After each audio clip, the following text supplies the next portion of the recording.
dangerous document. They would have had nuclear weapons 3 years ago, and they would have used them. But I'll not let that happen. For almost 47 years, this regime has been attacking the United States and killing Americans. Every time you see someone with missing arms and legs or a face that's been absolutely shattered violently, it was almost certainly caused by an Iran roadside bomb.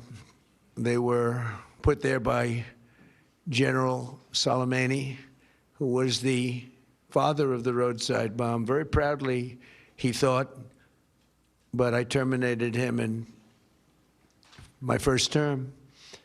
This was our last best chance to strike what we're doing right now and eliminate the intolerable threats posed by this sick and sinister regime. And they are indeed sick and sinister.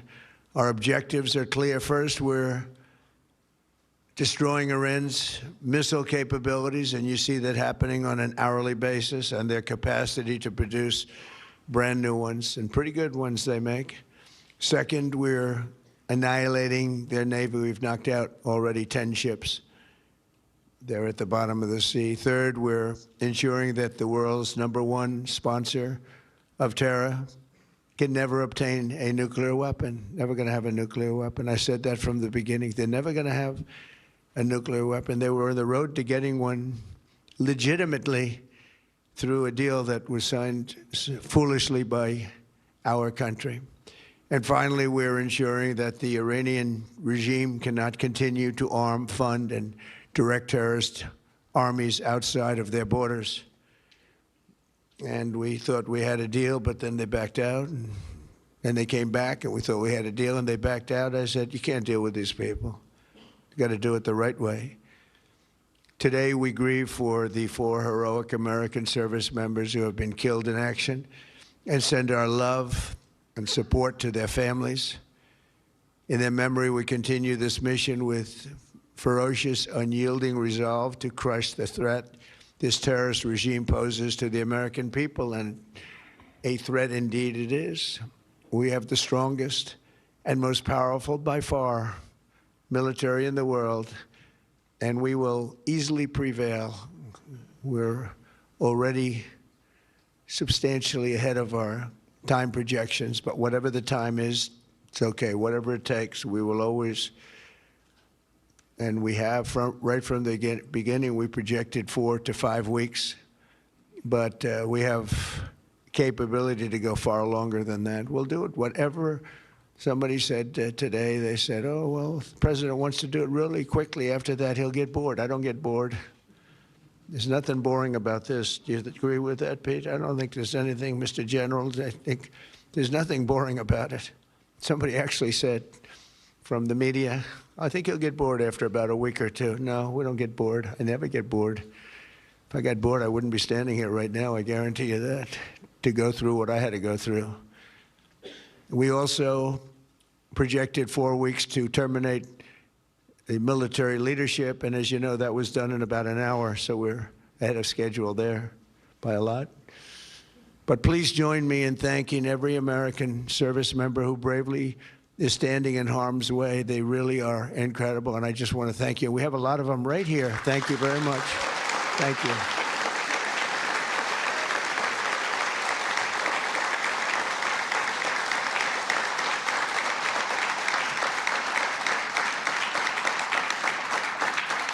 Thank you, everybody. We have a lot of great service members here with us, too, in this beautiful building. Isn't it beautiful?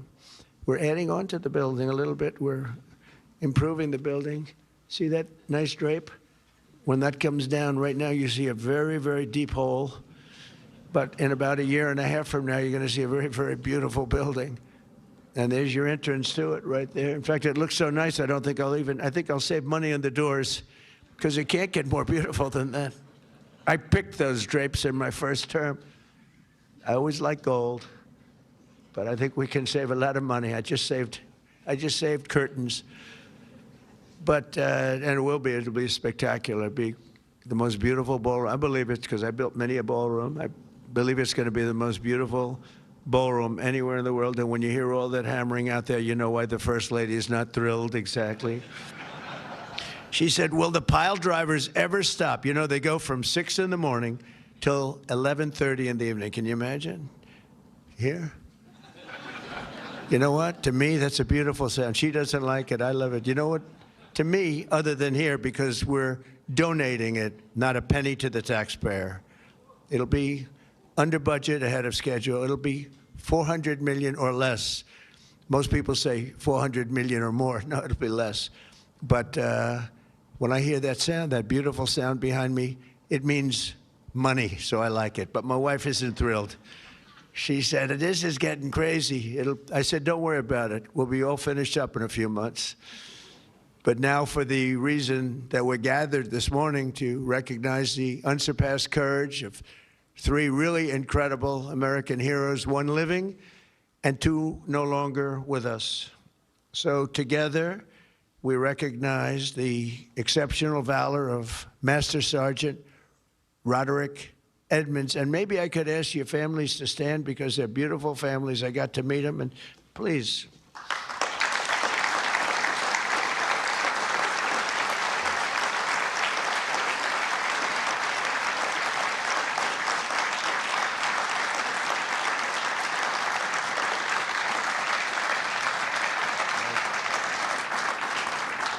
So Staff Sergeant Michael Ollis and Command Sergeant Major Terry Richardson, as they receive our nation's highest military award, the Congressional Medal of Honor.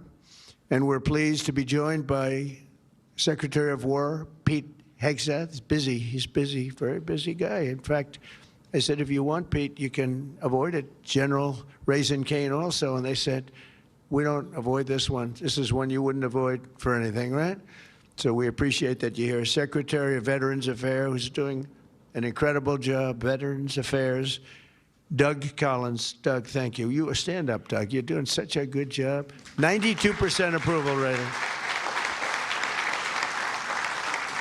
Chairman of the Joint Chiefs of Staff, General Dan Kane, who's known as Raisin Kane. I liked him when I heard that name, Raisin Kane. I said, if it's true, you're my guy. And it's true. It just turned out it's very true. He's a great guy and a great general. Secretary of the Army, Dan Driscoll, and Army Chief of Staff, Randy George. Thank you. Thank you both, Dan. As well as Senators Tom Cotton, Bill Hagerty. You guys were great on television this weekend. I'll tell you what, can't have a better representative than both of you. Thank you very much. And Representatives Tim Burchett, Jack Bergman, and Nicole Malliotakis. So we have a few others sitting here, but I'm not going to go through it because we have far more important people to honor today. Oh, we have Tom Homan. I got to at least mention Tom Homan. I would be a stand-up, Tom. What a job. Zero people coming in. We had millions and millions of people pouring into our country now. I mean, I'm not even sure I can believe this number is 0, but it is given out by Democrats. Democrats from the last, and they're rated for the last 9 months. We had 0 people. Okay, you've been listening to U.S. President Donald Trump, again, speaking right now on the updated conflict in the Middle East, at least at this point. So we heard, again, a little bit from him earlier now, too, and introducing other dignitaries.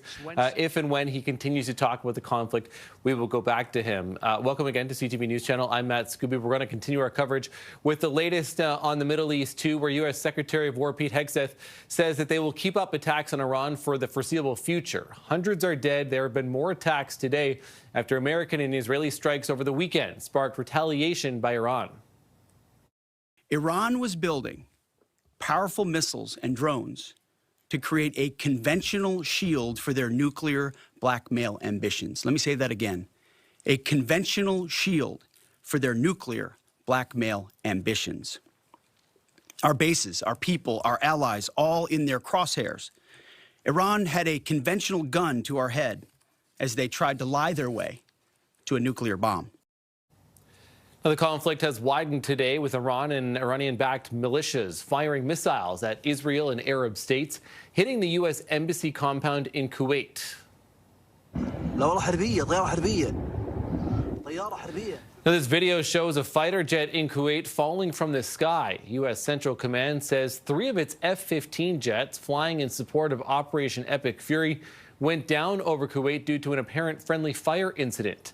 Now, the crews ejected and are all safe. In Saudi Arabia, heavy smoke could be seen billowing from an oil refinery after an Iranian drone strike there was reported. Meantime, the Iranian capital of Tehran was attacked again today with explosions erupting in multiple locations across the city. The regime's supreme leader, Ayatollah Ali Khamenei, was killed on Saturday. His death has now left a power vacuum, leaving political uncertainty in that country.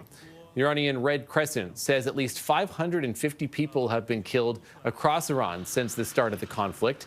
The U.S. military confirming 4 of its soldiers have also died. At least 11 people are dead in strikes in Israel. The CTV's Adrian Gobriel joins us now from Istanbul with more. Adrian, certainly again, we're seeing the escalations over the course of today and really this conflict spreading throughout the Middle East. Take us through the latest of what you have.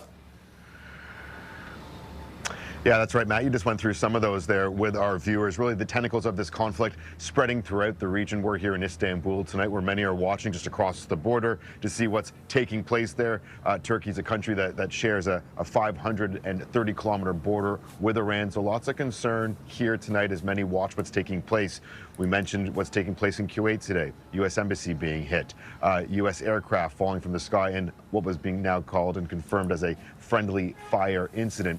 Oil refineries in Saudi Arabia, natural gas plant in Qatar also being hit today. They've stopped distribution there for at least the day, and we're seeing a wider war.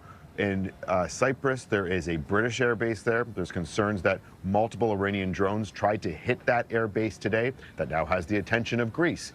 Officials in Iran saying that they believe that the U.S. has moved a lot of their fighter jets to Cyprus, and so they're going to continue to target that region until those jets leave that region. So lots of concern here. With each passing hour, you're hearing another country. By my count, we're roughly at 9 countries now in the last 9 days that have been dragged into this. We saw Israel bombing Beirut today after Hezbollah fired rockets towards Israel. And so the conflict grows. And it certainly is concerning, Adrian. You know, we've been talking a little bit about travel, about flights that are impacted. Some of them are now underway. But both Canada and the UK say they are not going to be directly involved in this conflict. Yeah, that's right. And Stalmer in the UK today backing up that and actually being criticized a little bit by Donald Trump. However, the UK is saying that they will allow the US to use their air bases in this region for defensive purposes when it comes to knocking missiles out of the sky and helping allies in that regard. Canada is in favor of removing any nuclear threat from Iran, but that's really about as far as they have gone. And here in Turkey, the government has tried to pick no sides so far in this conflict as they try and remain neutral, though as this grows and this becomes ever more polarizing, more and more world leaders are weighing in. Okay, CTV's Adrian Gobriel in Istanbul for us today. Thanks, Adrian, for this. Thank you. Meantime, oil prices have surged as the conflict in the Middle East expands. Brent crude, the global benchmark for oil prices,